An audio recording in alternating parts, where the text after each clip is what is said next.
Thank you for the worship. I want you to turn to Matthew chapter 5. We're looking again at verse 29 and 30. Matthew chapter 5. This is really a hallmark Sunday. The reason is this is the final message on this passage. So we're going to probably not put this thing aside. It probably will haunt us forever. Me at least, but this is the final message.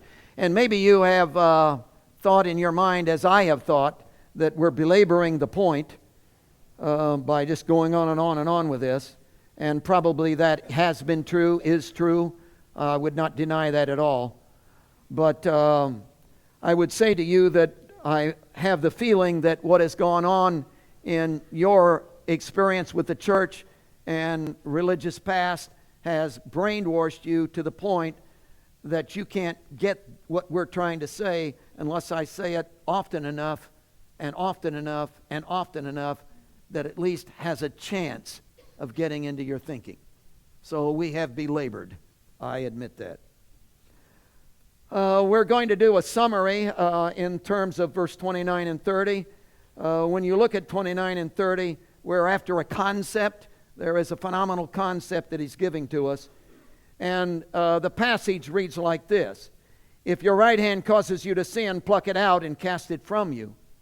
For it is more profitable for you that one of your members perish than for your whole body to be cast into hell. And if your right hand causes you to sin, cut it off, cast it from you. For it is more profitable for you that one of your members perish than for your whole body to be cast into hell. By the way, what I didn't continue in telling you is that we are then going to move into, after this morning, we're moving into verse 31 and 32, which is the subject of marriage and divorce. And there will be 4 messages on those 2 verses. There will be no attempt to create guilt over anyone who has been divorced, so don't stay away because of that. There is going to be a desperation in my own heart in the deliverance of that study and in the prayer for the movement of God in the services that He would give us truth as He was saying it. Which is going to be, I'm going to be interested in your reaction to those studies and those 2 verses. So, we're back to verse 29 and 30. There are 3 great ideas, one great idea with 3 aspects actually, that we've been working on in these 2 verses. One great idea, of course, is very plain in the concept, and that is the essentiality. In other words, there's no question at all of the severity of his statement and that he's very forceful in this. This is Jesus yelling at you, these verses. This is Jesus yelling at you. This is Jesus on his knees, wringing his hands. This is a desperation that's coming from the heart that overwhelmingly loves and is deeply, deeply concerned and says, oh, listen, whatever you got to do, man, whatever you got to do to deal with this, do it. Don't sidestep this one. There's some things, hey, well, maybe that matters, maybe it doesn't matter. In the long run, it won't count. Who won the ball game last week? Really, nobody's going to care 100 years from now. So, hey, but not this. Not in this scene. See, this is desperation language. So he's very, very strong in that part of the concept. Now, another part of the concept is not only is he very severe, the sensuality, but also the eternalness. One reason why he is so desperate about this is you are an eternal being. Let me state again, if you're concerned about living forever, don't give it another thought. Folks, you don't need to be concerned about that. Everybody's going to live forever. Christians live forever. Non-Christians live forever. If you're concerned about a resurrection from the dead, don't give that another thought. The Scripture plainly tells us that bad people are raised from the dead and righteous people are raised from the dead. There is a resurrection for everybody. So everybody is going to live forever. The whole issue of the subject is quality. Not life, but quality of life. So what are you going to be like a million years from now? What is going to be going on in your life 150 years from now? That becomes the issue. And he ties in this passage, in the concept, the idea that you are going to be in a physical body forever and ever and ever. So don't get the idea that the physical is just discarded. It's just a house you live in and really doesn't matter. It does matter because you are a tailor-made unit and you are physically going to be raised from the dead. And he distinctly talks about one of your members perishing, then for your whole body to be cast into hell. Jesus was raised with a physical body. So the eternal state is a state of a physical body. That's you don't have any choice on that biblically. So when we're talking about the severity, the essentiality, the fact he's on his knees pleading with you, he's pleading with you because this thing matters forever. This is not a casual, well, I'll grow it, well, I'll live it down, well, circumstance, well, I'll move out of town. None of that applies here. This is you forever. So he's yelling at you. And you can understand that. Now, the third part of this concept that we're dealing with, finally, closing out this morning, we've dealt with it, but we're closing it out this morning, is the effects. He says there are definite, distinct effects to all of this. So, I'm on my knees to you. I'm crying out to you. I'm saying, hey, you got to deal with this. The reason is because this has long-range term. This is a long-range view. This is matters forever and ever and ever, and it has distinct, definite effects. And he brings up the subject of hell. In both passages, verse 29 and 30, he brings up the subject of hell. And what we've been emphasizing and trying to get you to see, please get a hold of this, is his emphasis, the biblical emphasis on the subject of hell, is the fact that there are, yes, consequences. The Bible uses every kind of imagery, it exhausts the language in trying to tell you the effects and to describe what hell is like. It uses the idea of everlasting fire, lake of fire. On the other hand, it uses ideas like utter darkness. Now, try to put that together. Well, that doesn't fit, because fire produces light and yet it's outer darkness. So is this imagery? I don't know. Is there an actual fire? I have no idea. I don't intend to find out.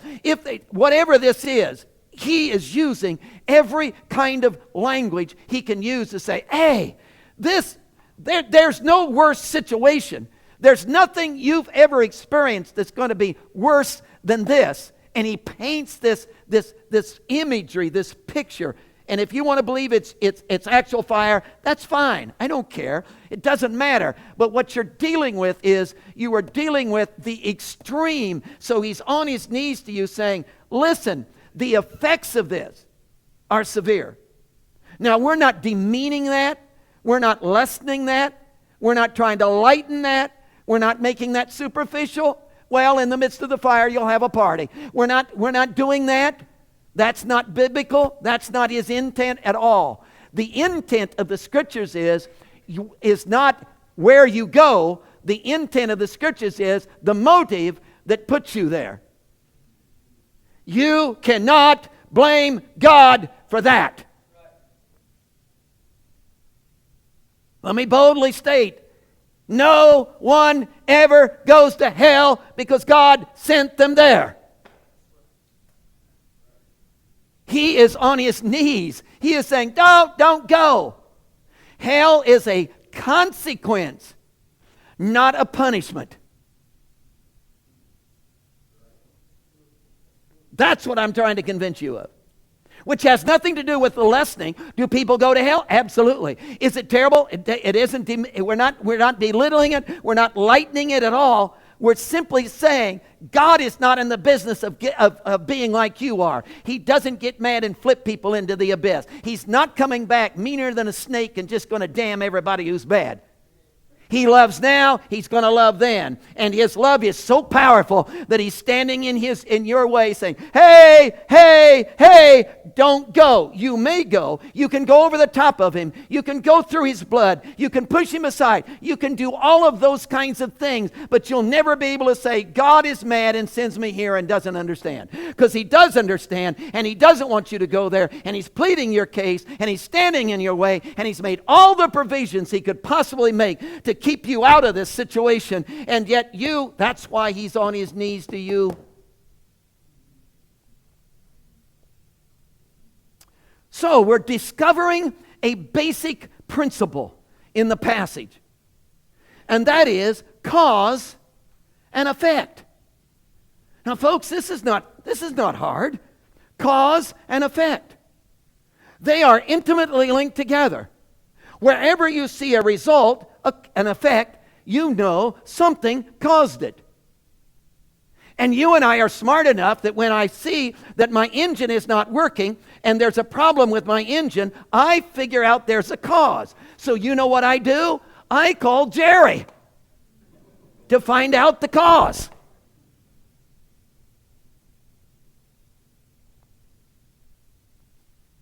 And you solve the cause, which solves the effect.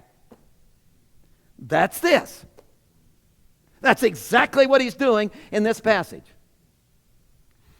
I was down in southern Texas, and there was a guy that worked for the hospital. And I've told some of you this before, but this guy worked in the hospital. He's not a doctor. He's not a nurse. He has no medical ability or training at all. He's a computer tech. And he works full-time for the hospital. I said, what on earth do you do? Records. What kind of records? Cancer records. Cancer records. He said, every major hospital has one of us. All we're doing is setting up a network whereby we are logging in and keeping track of everybody that has cancer, what their age is, what kind of cancer they have, how long they survive, and if they survive. And we're logging all of this, tracking all of it. And he said, we've done that enough to this point that we know this. The question is not, if you smoke, will you get cancer? That's no longer the question. The question is, if you smoke, what kind of cancer will you get? Because there is a cause and there is an effect.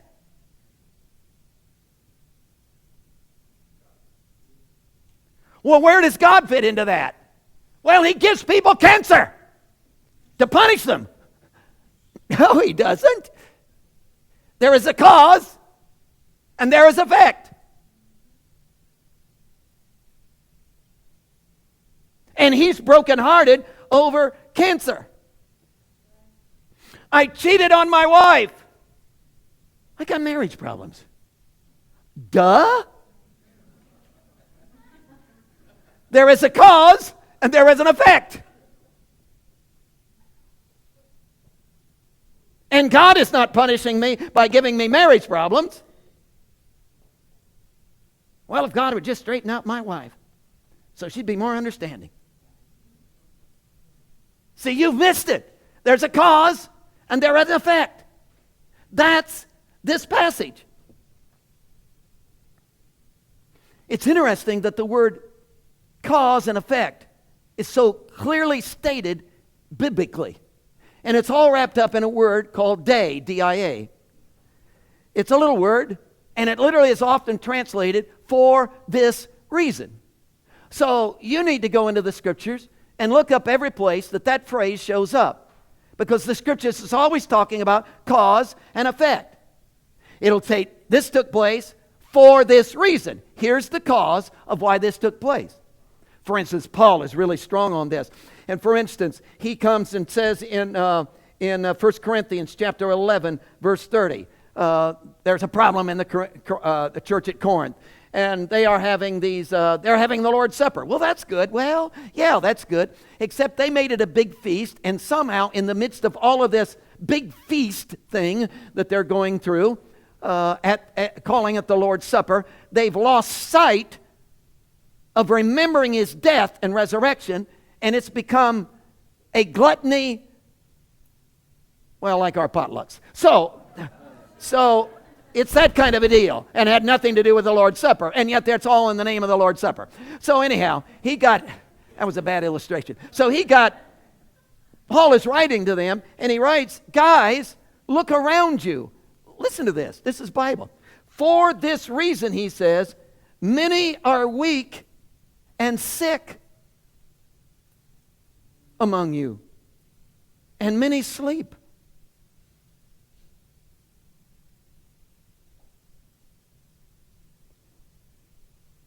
Why? Cause, effect.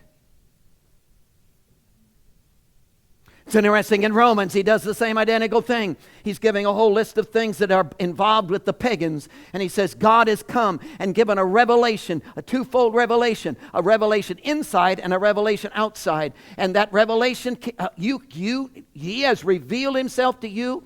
Every single man has that revelation, and everybody is without excuse. And he said, you know what we did? Even though we knew God, you know what we did? We set him aside and went over and built our own gods and made our own gods with our own hands and had animals as our God and had planets as our God and had nature as our God. And we pushed the real, live, living, functioning God who wanted to embrace us aside and made our own gods. And then he said, for this reason, this is Romans 1:26, for this reason. You know what the cause, the result of all of that was? For this reason, God gave them up to vile passions. And then he begins to describe homosexuality.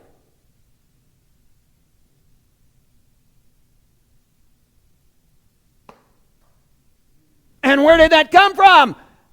We did this. That was the consequence of it. Because there is cause and effect. Man, that's all over the Scripture. Now you realize then, therefore, that that's what's going on in his presentation of the whole idea of hell as you walk through the Scriptures. It's a cause and effect. God is standing in your way. God is saying, don't go there. God is saying, don't touch the hot stove. You'll get a burned hand. Don't cheat on your wife. You'll have marriage problems. Don't.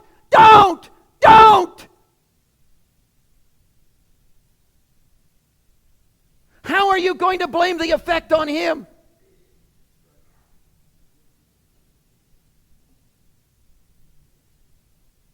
He is not responsible for the effect. There are consequences. And if I could convince you, I'm telling you, he loves you. He's not mad at you.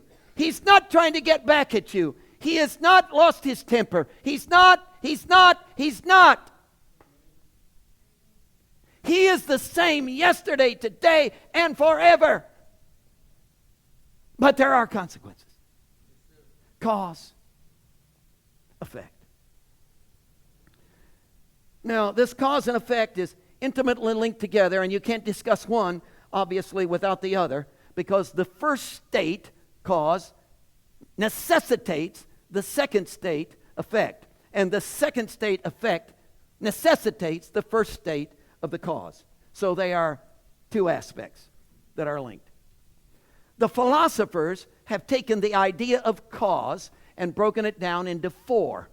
Not four causes, but they've broken it down into four aspects of a cause. So what I'm going to give to you is a philosophical approach. Well, a philosophical approach isn't a spiritual, biblical approach. Yeah, that's probably true. But here's what you run into. God set all of this in motion, and some guys, smart guys, no question about that, philosophers came and looked at what God put in place and observed the operation of this thing and came up with 4 ideas. So it isn't that they aren't true, even though they came from philosophers.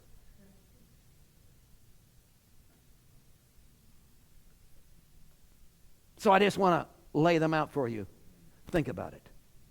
Number 1, not 4 causes, 4 aspects to a cause. Number 1 is the formal cause. They talked about a formal cause. What they meant by that was that there is a blueprint for making the airplane. The formal cause of the airplane is a blueprint. Take away the blueprint, I can't see an airplane. But the blueprint gives me the cause for the shape and the structure of an airplane. I look at a building, it's a phenomenal building. How did they put that thing together? How did they know the right size? Man, if they didn't just start driving nails, people. There was an architectural drawing, which was the formal blueprint cause of that building.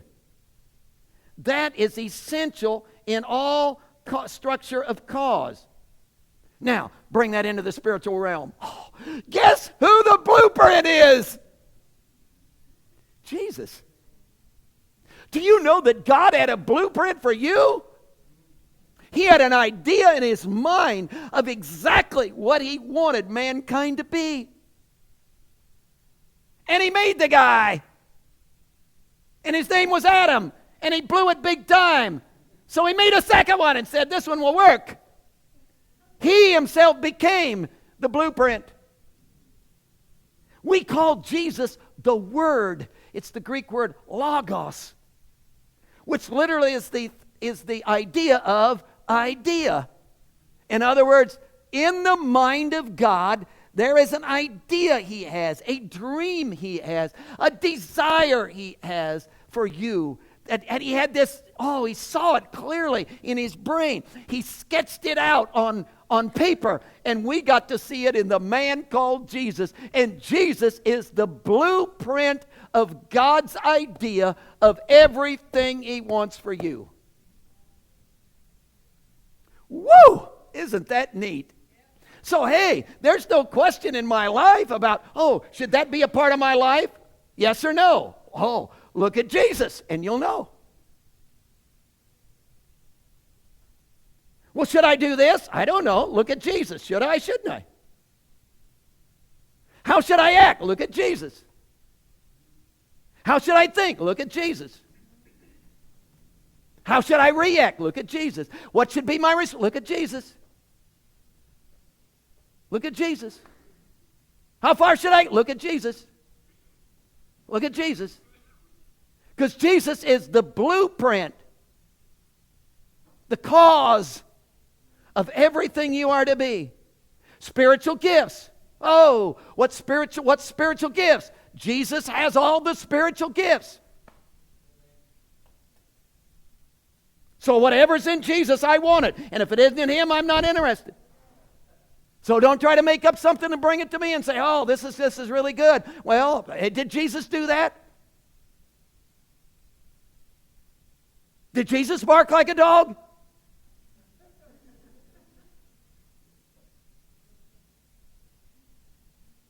Hey, if it's not in Jesus, I'm not interested, people. Because the standard of everything God made me to be, the blueprint, the architectural drawing of everything God made me to be, is Jesus. Now, bring that into our passage. Jesus says, here's an old covenant. This old covenant is all steeped in tradition, steeped in activities, steeped in laws, steeped in legalism. It's all, there it is. It's the best the Pharisees and the scribes can produce. But I'm taking you into a whole new level of living experience. It's a righteousness that far exceeds this. And the reason it far exceeds this is because it's the epitome of this is the epitome of the blueprint in the mind of God. This was the blueprint laid out, and we tried to make it on our own. This is the blueprint that God had with the one single factor injected into it that was missing in that one, and it's the fullness of the Spirit. And this takes you to a new level of living. He said, let me give you an example. This over here said, hey, don't murder. I got all these emotions. I got all these feelings. I got these, you tick me off. You make me mad. I get all upset. I just have bad days and my emotions just run wild. What am I supposed to do with all that? Well, put a lid on it, brother. And the lid that you should live by is don't kill the guy. Everything else is okay, but don't kill him. That was as far as, that put the limit to it. Jesus said, I want to talk to you about the new level, the blueprint of a man sourced by the Spirit of God. What would that look like? That would look like, don't get angry.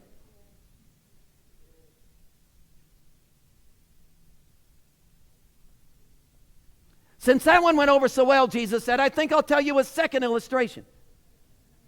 The second illustration is, here's the old-timer, which is the passage we're dealing with. Here's the old-timer that said, hey, my sexuality is just a body drive.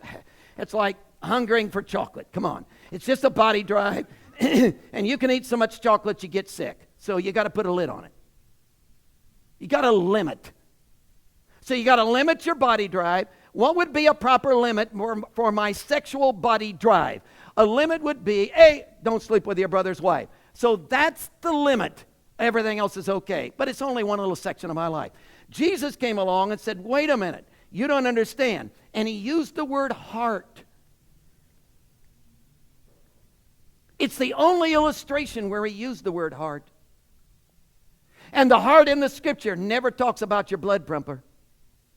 The heart in the Scripture is always about the core of your system. He says, you don't understand that the core of your system, at the core that drives you, at the core that makes you who you are, at the center point of your entire system is your sexuality.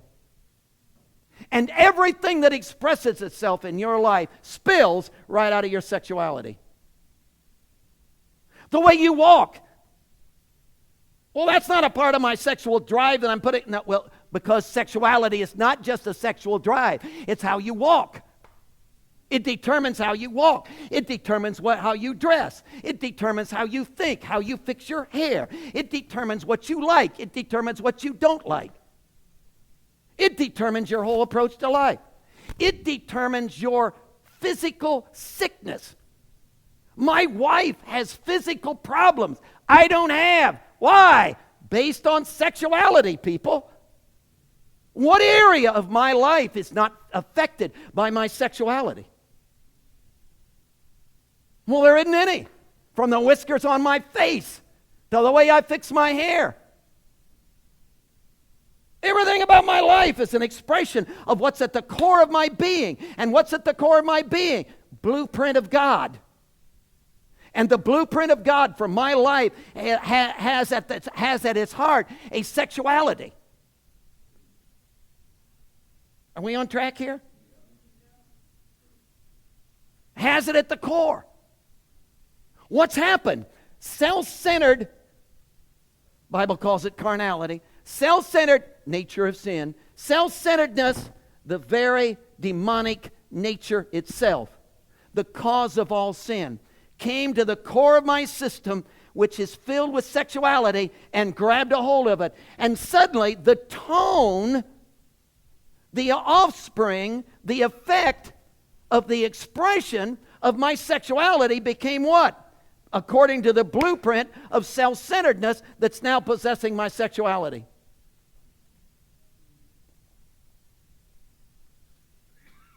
So my whole sexuality begins to express itself with what? Self-centeredness.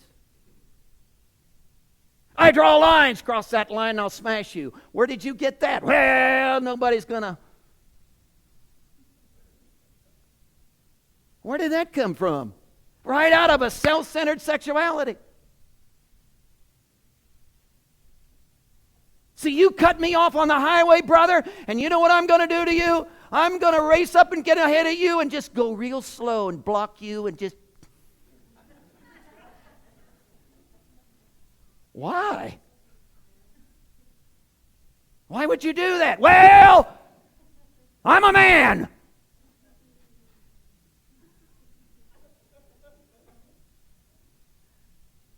My wife doesn't do that.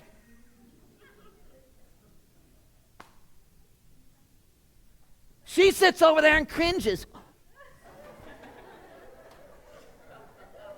She's gotten bolder. She mouths off now.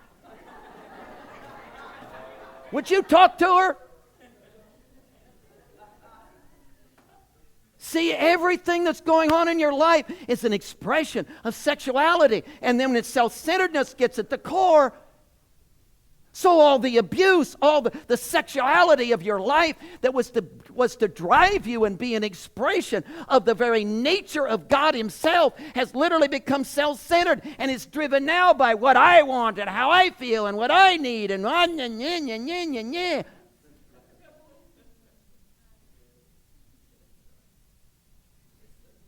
And it isn't just in a sexual drive, it's in every arena of my life. Why? Because sexuality is at the core. It determines my perspective, he says, of everything I see. And he's screaming at us, people. This sexuality is not bad, it's proper. God gave it as the blueprint for your life. But it was a blueprint that was to be filled, mastered, integrated with the person of Jesus. And something so drastic has happened, it's destroying us. So he says, I'm on my knees. Whatever you got to do to change, don't. Well, yeah, I'll take some counseling. What? Come on. Oh, well, okay, I'll take a cold shower. Come on.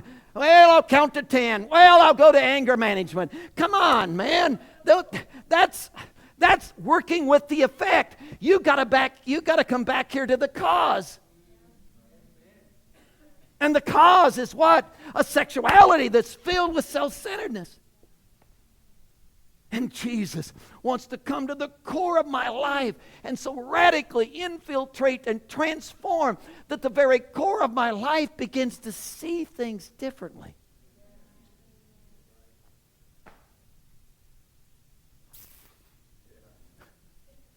Wow. Man, there's 4 of these. That's only one. We're in trouble, people. Let me hurry, because you really need to see all 4 of these. There's the formal cause. What's the formal cause? Blueprint. There's a blueprint for your life. It's sexuality filled with Jesus. Now, the second idea that the philosophers had was material cause. That had to do with the very physical material that literally built the airplane. In other words, you got the blueprint. Well, that's fine, but that's not an airplane. That's true. But it's a cause of, now we're going to take the physical material and actually build the shape of an airplane according to the blueprint. So here it actually is. Material cause. Now bring that into our passage, and what have you got? Oh, you've got a sexuality at the heart of your life. It's the blueprint of God for you. But that sexuality has become filled with self-centeredness. So what is happening? Self-centeredness takes the material of the spiritual sexuality of your life and literally acts it out in the physical stage of life. And we begin to see what's really in your heart. You got mad and doubled up your fist and socked him in the mouth. Whoa, do you know what that says about your insides?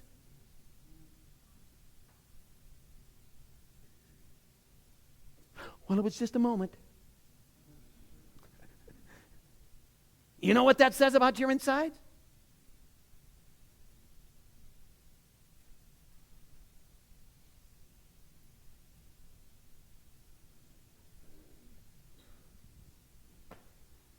This doesn't apply to our church, of course, but I walk into a church and somebody's sitting in my pew. Do you know what that says about your insides? You just hung a sign around your neck and said, I'm carnal. I'm selfish and filled with myself. You just tattooed yourself on the forehead, son. That's what you just did. Because the blueprint is going to act itself out in the physical demonstration. So what was God's dream? His dream was you would be filled with the Spirit, and the sexuality of your life would begin to act itself out. We're talking about the sexual drive. Yes, we are. Relationship with man and woman. Yes, we are talking about that. But we're talking about the way you walk too. We're talking about the way you think too. We're talking about your approach to life too. We're talking about the lines you draw and say don't cross. We're talking about turning the other cheek stuff. Well, how's that all going to be done? I got to have Jesus at the core of my sexuality, which gives expression into the way I see everything, which acts itself out in the physical stage of my life. Let me give you the third one. So there's the formal cause, which is the blueprint. He's given you a blueprint. There's a blueprint for your life. At the core of your blueprint is sexuality that's to be filled with Him. It's going to act itself out in the material cause, which is literally the physical expression of the blueprint. There is the efficient cause, which is there is a mastermind builder who drew the architect, who drew the architectural drawings, who drew the blueprint. Well, who's that? Jesus.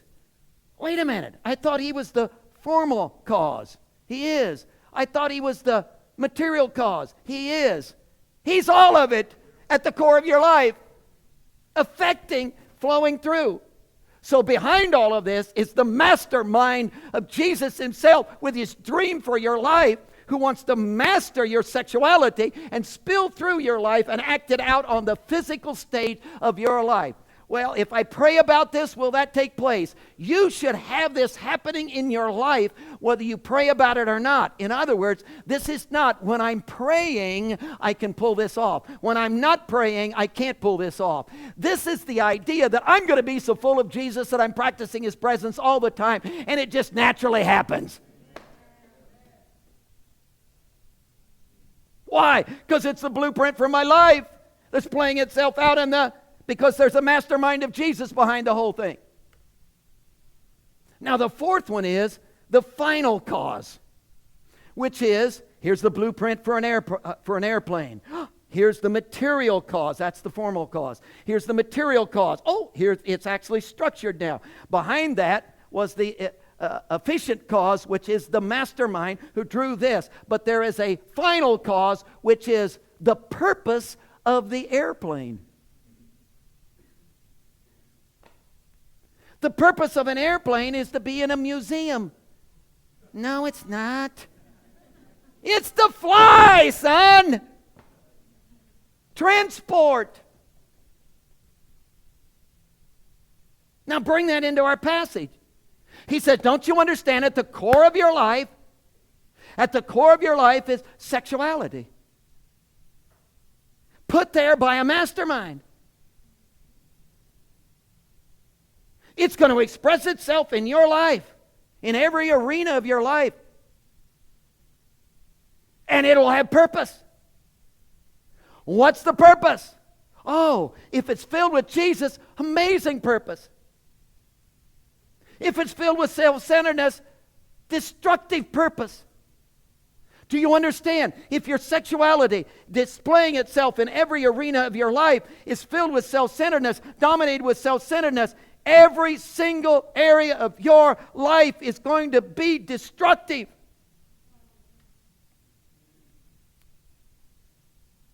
My life is falling apart. Duh.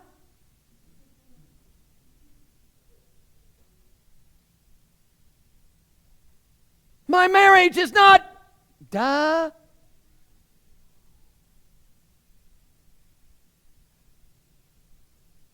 I can't down at my job. I can't get along. Duh. My inner peace is, duh.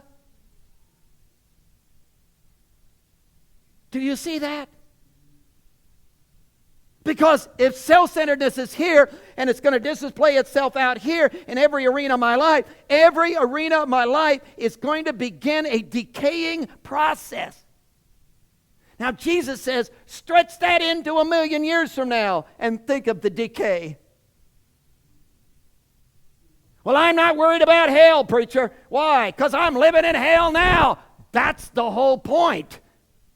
It starts now and increases until the real hell comes along. In other words, the hell to come is already present now in some degree because of this.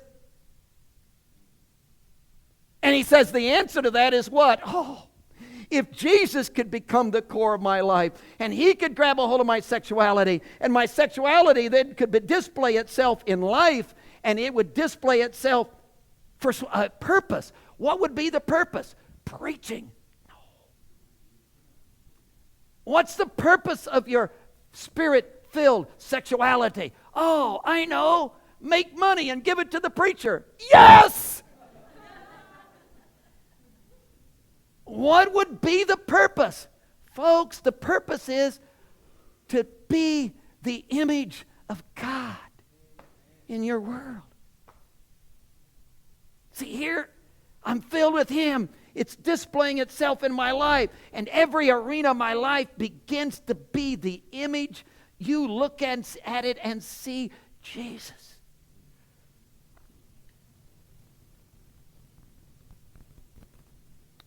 What about big crowds? This doesn't have to do with size of crowd. See, this is not performance. This is about every area of my life displaying who He is. Purpose. So don't come up to me and say, what's the purpose of my life? Well, you know, there's only one. It might just be God wouldn't give a rip what you do as long as you were filled with Him and let Him display Himself through you. It might just be that God would say, hey, I work down there, work over there, go over there, be a carpenter, be an electrician, be a plumber, be a preacher, be whatever. Just get out there, let's do it. Maybe it's all about being filled with Him and allowing His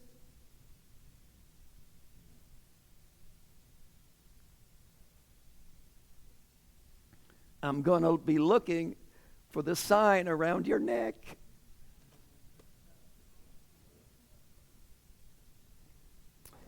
Oh, Jesus.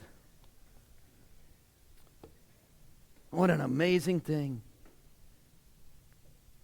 That what you put at the core of my life, what others tried to channel into a little body drive and say, oh, that's just no big deal, was really the beauty of the blueprint, architectural drawing for which you structured my whole life. And that you wanted to be at the core of it so that the masculinity of my being. And God, what we've done to our kids. Real men don't cry. When they hit you, hit them back. Why? That's the way real men are.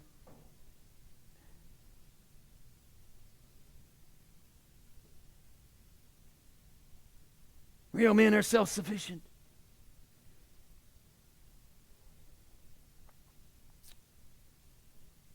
Real men don't hang on crosses.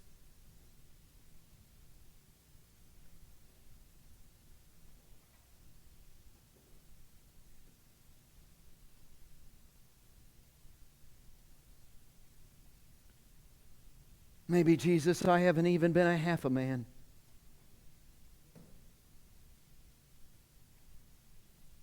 If what being a man is like is you,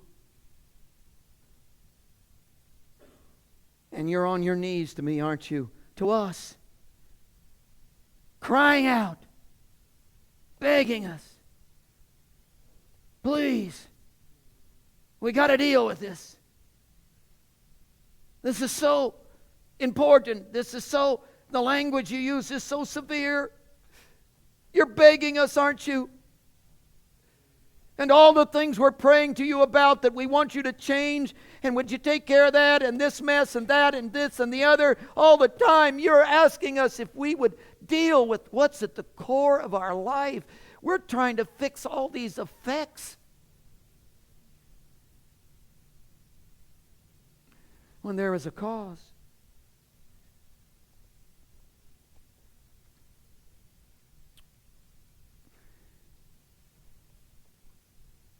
Heads are bowed.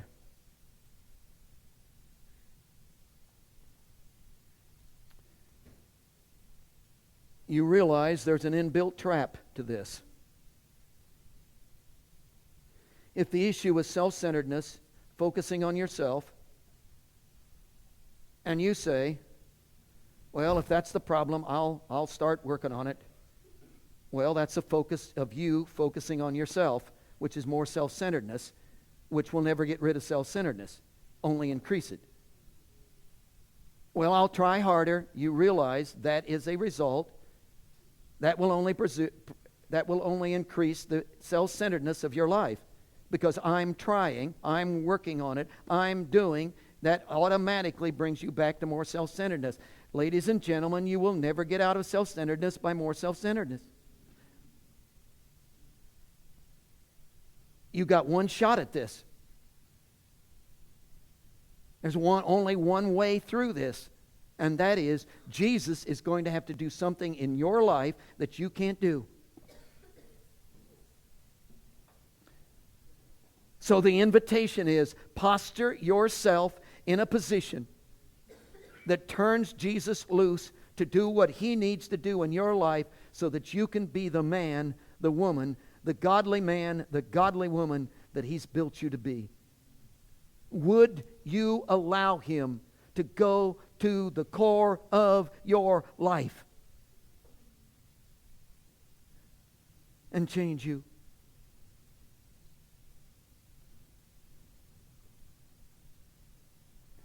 This means you will have to break with yourself. Take sides with Him against yourself. Because everything that's within you says, hang on, work harder, discipline. Which is all more self-centeredness, handling self-centeredness. And you can dress yourself up any way you want to and put on religious garbs all you want to. But what's at the core of your life, governing your sexuality, will display itself. We'll see the sign around your neck.